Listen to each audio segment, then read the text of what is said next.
સુરતની અંદર ગણેશ વિસર્જનને લઈ અને પોલીસ દ્વારા ચાંપતો બંદોબસ્ત ગોઠવી દેવામાં આવ્યો છે। કોઈપણ પ્રકારનો અનિચ્છનીય બનાવ ન બને તે માટે પોલીસ સક્રિય હોય તેવું અત્યારે સ્પષ્ટપણે વર્તાઈ રહ્યું છે। સુરતની અંદર બારડોલીમાં ચુસ્ત પોલીસ બંદોબસ્ત ગોઠવી દેવામાં આવ્યો છે।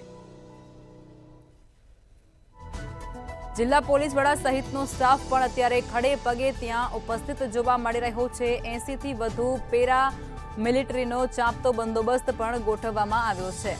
સંવેદનશીલ વિસ્તારમાં પોલીસની ખાસ દેખરેખ અત્યારે રાખવામાં આવી રહી છે। કોઈપણ પ્રકારનો અનિચ્છનીય બનાવ ન બને તેને લઈ અને પોલીસ દ્વારા તાકીદ રાખવામાં આવી રહી છે। એલસીબી અને એસઓજી પોલીસ પણ અત્યારે બંદોબસ્તમાં જોડાઈ ચૂકી છે। 70 થી વધુ શ્રીજીની મૂર્તિનો આજે વિસર્જન કરવામાં આવશે અને તેને જ લઈ અને આ સમગ્ર તૈયારી છે તે કરવામાં આવી છે।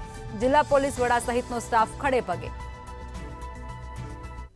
છે। ત્યારે હાલ અત્યારે 10 દિવસની પૂજા અર્ચના બાદ આજે ગણેશ ભક્તો જે છે તે આજે શ્રીજીને વિદાય આપવાના છે અને હાલ અત્યારે જો બારડોલીની વાત કરીએ તો બારડોલીની અંદર જે અતિ સંવેદનશીલ વિસ્તાર મસ્જિદ વિસ્તાર જે કહી શકાય ત્યાં હાલ અત્યારે પૂરા પ્રોટેક્શન સાથે પોલીસ એટલે કે સુરત જિલ્લા પોલીસ વડા તેમજ 4 ડીવાયએસપી તેમજ 7 પીઆઈ તેમજ 7 પીએસઆઈ તેમજ પેરામિલિટરી સાથે આ જે વિસ્તાર જે છે તેને હાલ અત્યારે પૂરેપૂરો કોર્ડન કરીને ચુસ્ત પોલીસ બંદોબસ્ત હાલ અત્યારે આપવામાં આવ્યો છે અને ખાસ કરીને કહી શકાય કે એલસીબી પોલીસ તેમજ એસઓજીની ટીમ જે છે તે આ વિસ્તારમાં હાલ અત્યારે તૈનાત કરી દેવામાં આવી છે અને સાથોસાથ જે કહી શકાય કે નાની મોટી મૂર્તિઓ જે છે તેઓને હાલ અત્યારે બારડોલીના ઓવારા ખાતે જે છે તે હાલ તેઓનું વિસર્જન શરૂ છે।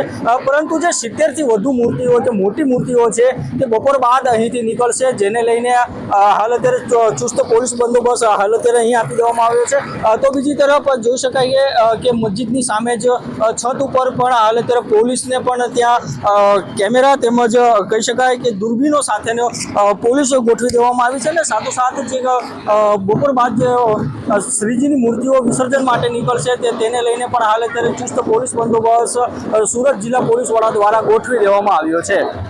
અક્ષય મકવાણા, મંતવી ન્યૂઝ, સુરત।